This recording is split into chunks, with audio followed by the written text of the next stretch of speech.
ಯಾಕವ್ವ ನನ್ನ ಮಾತಾಡ್ಸಕ್ಕಿಲ್ವಾ? ಹಂಗೇನೂ ಇಲ್ಲ. ಮತ್ತ್ಯಾಕೆ ನಾ ಬರ್ತಿದ್ದಂಗೆ ಮುಖವ ಆ ಕಡೆ ತಿರ್ಸ್ಕೊಂಡೆ? ಮೊದಲಾಗಿದ್ರೆ ನಾನು ಬರ್ತಿದ್ದಂಗೆ ತಾತ ಅಂತ ಬಂದು ಮಾತಾಡಿಸ್ತಿದ್ದೆ. ನೋಡು ಮತ್ತೆ ಸುಮ್ಮನೆ ನಿಂತಿದ್ಯಾ. ನನ್ಗೆ ಗೊತ್ತು ನಿನಗೆ ನನ್ನ ಮೇಲೆ ಶಾನೆ ಬೇಸರ ಐತೆ ಅಂತ. ತಾತ ಹಿಂಗ್ ಮಾಡ್ಬಿಟ್ನಲ್ಲ ಅಂತ ತುಂಬ ಕೋಪ ಅಲ್ವಾ? ನನಗೂ ಎಲ್ಲ ಅರ್ಥ ಆಗ್ತೈತೆ. ಆದ್ರೆ ನಾನು ಇದನ್ನೆಲ್ಲ ಮಾಡಿರೋದು ನನ್ನ ಸ್ವಾರ್ಥಕ್ಕೆ ಅಲ್ಲ ಕಣವ್ವ. ನಿನ್ ತಾಯಿ ನಾನು ಮಾತು ಕೊಟ್ಟಿದ್ದೆ, ಅದಕ್ಕೆ ನಾನು ಈ ಥರ ನಾಟಕ ಎಲ್ಲ ಮಾಡಿದೆ. ಆದ್ರೆ ಅದ್ರ ಉದ್ದೇಶ ನಿನ್ನನ್ನು ಚಂದಾಗಿಡಬೇಕು, ನಿನಗೇನು ತೊಂದರೆ ಆಗಬಾರ್ದು ಅನ್ನೋದು ಅಷ್ಟೇಯ.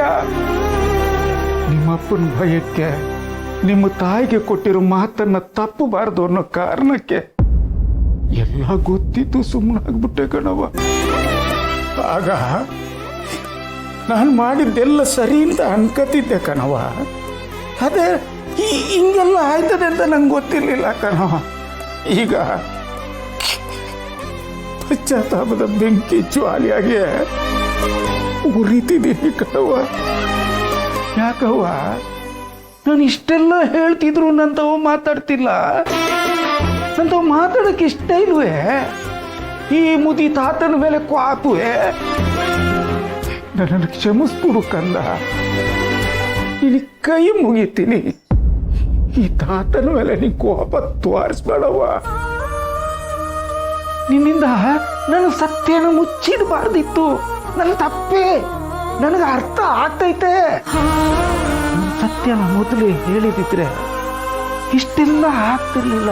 ಆದ್ರೆ ಏನ್ ಮಾಡೋದು, ಹಿಂಗೆಲ್ಲ ಆಯ್ತದೆ ಅಂತ ಯಾರಿಗೆ ಗೊತ್ತಿತ್ತು? ನಾನು ಅನ್ಕೊಂಡಿದ್ದೆ ಒಂದಾಗಿದ್ರೆ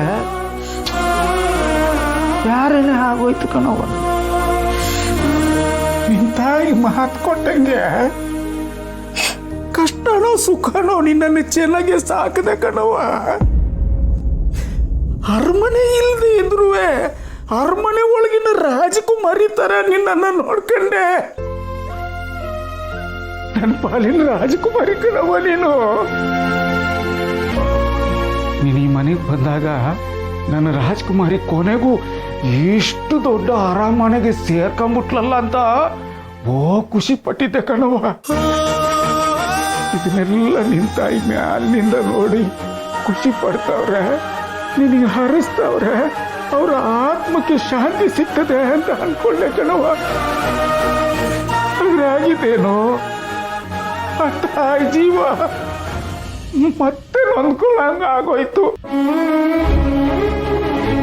ಯಾರ ನೆರಳು ನಿನಗೆ ಸೋಕಬಾರ್ದು ಅಂತ ನಿನ್ನ ತಾಯಿ ಅನ್ಕೊಂಡಿದ್ರು ಅವರಿಂದನೇ ನಿನ್ ಜೀವನ ಹಾಳಾಗೋಯ್ತವ.